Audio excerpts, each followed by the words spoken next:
ำเดียวที่เจ้าเคยบอกจึงยอมมีเจ้าหลอกเจ็บซ้ำๆอยู่เรื่อยมาฟ้องตัวดีว่าเจ้ามีคนใหม่แต่บอกกล้าที่จะเอ่ยไปกังวลว่าเจ้าจะบอกลา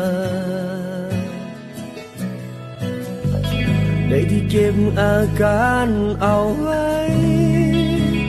ยอมให้เจ้าทำตามใจถึงทรมานที่ใจก็ยังต้องทนฝืนเจ็บค่อยยอมให้เจ้าแทงทางหลังทางแล้วถอดแล้วแทงซ้ำๆอยู่เรื่อยมายอมค่อยยอมตายอย่างซาใจคนให้ค่าหมดปัญญาที่จะหนีข้างรักของเจ้าไป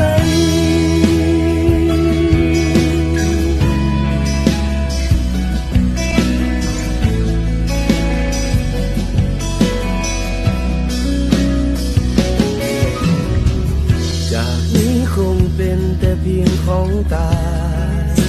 ไม่มีความหมายใดๆอยู่แบบคนใบ้บ่กล้าที่จะเว้าสิ่งใด